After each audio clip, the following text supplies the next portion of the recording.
Welcome to Carter's Retro Reviews. Today we're going to be reviewing Valora Valley Golf for the Sega Saturn. Now this is actually one of 5 golf games I'll be reviewing in a row. The first one we've done already, which was actual golf, and this is now the second game. A couple of side notes. First of all, this in Japan is actually known as the Devil's Hole? Wait, no, that doesn't sound right. The Devil's Course. That probably sounds... Did I just make it funny? The Devil's Hole? It sounds like what Christians call gay sex. I'll edit that out. Anyway, Valora Valley Golf actually reminds me of that song from the Pixies, actually, called Valora. I don't know if you've heard it.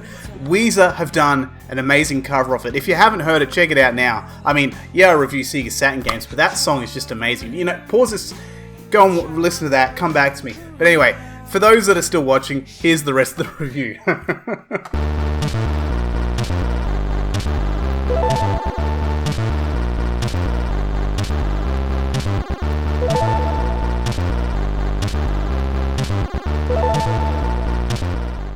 Valora Valley Golf was released everywhere in 1996 on the Sega Saturn, except in Japan when it was released in 1995 as the Hyper Golf Devil's Course.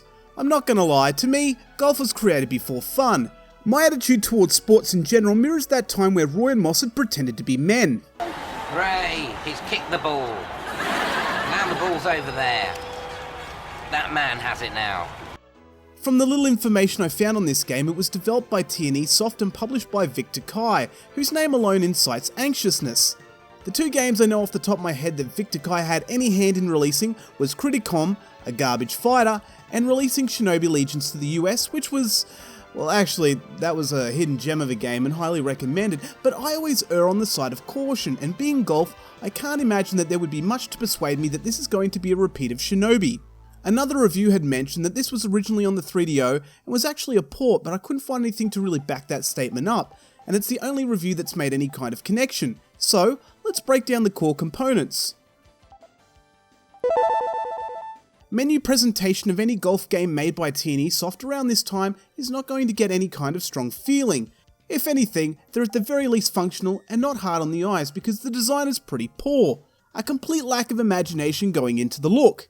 In-game is far better with information in the top left and right, a map of the course which is also used in the game mechanic, and the swing itself which looks pretty good.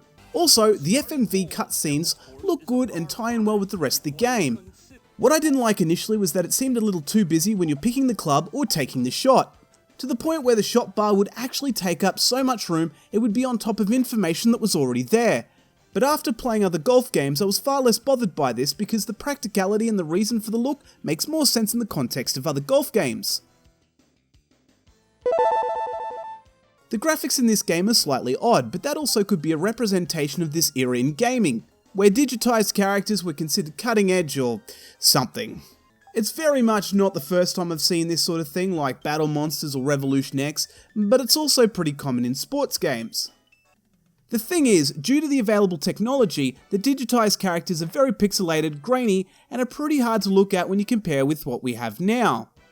However, in 1995 this was actually quite well done, and that is an important distinction.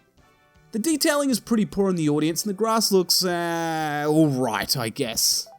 The animation of the swing was smooth though, and the ball physics looked pretty good, and the points of view were pretty standard. The sound is a weird beast. It's a good soundtrack for sure, but it seems wildly out of place. So, do I criticize it for not fitting in with the golf vibe, or praise it because it's actually good music? I was kind of expecting something like this.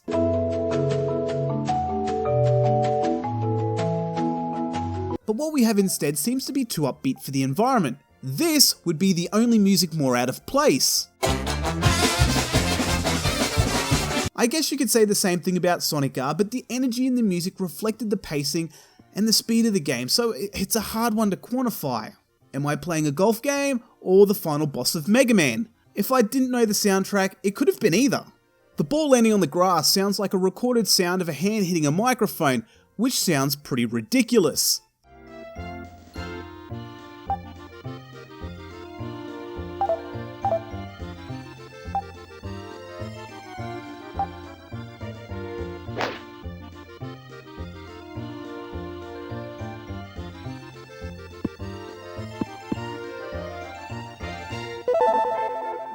When it comes to gameplay and you're trying to emulate either sports or racing in a video game, my feeling is a game would be placed on a spectrum. On one side, realism.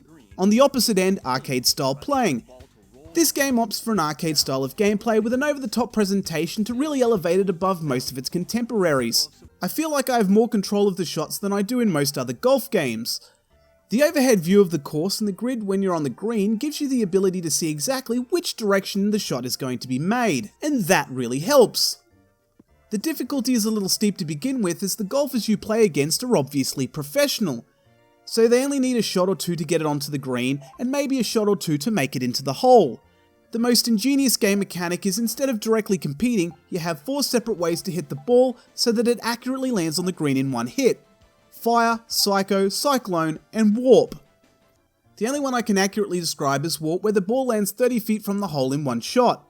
It still forces the computer to take the required shots while you're on the green, going for an eagle or a birdie. No other game released in the US or PAL had this sort of game mechanic, but it does really work for the game. You could argue that golf doesn't need this in order to be entertaining. I mean, if that's your attitude and that's how you feel, go play actual golf. The computer players are quick to take their shots, so the relatively fast pace of the game helps through the 18 holes with your competition. The controls when taking your shot from the swing bar are accurate. The courses are both the most inspired and the most frustrating. They're designed in a way to ensure if you make a mistake, you either can't come back from it or make it far more difficult to come back from than just your regular golf game. The procedure of making each shot, like selecting clubs, angles and power of the shot, all work well. There is 18 holes to traverse and supports up to 4 players, which is pretty neat. There's also several other modes as well as hell settings to add a little more playability. Would I recommend this game? For a golf game? Yes. What is interesting is the wildly different review scores this game's had since its inception, anywhere between 32 and 88 out of 100. If you don't like golf, nothing here will change that. It's not arcade enough or inventive enough to bring in a new audience like NBA Jam TE did. That being said, if there's going to be one game that's going to somehow try and change audiences, this is perhaps your best bet, as the courses are imaginative and the presentation might just be enough. But in the realm of golfing, it's one of the best. Keeping in mind too that this doesn't include Japanese exclusive golf games, as I don't own them. Good recovery.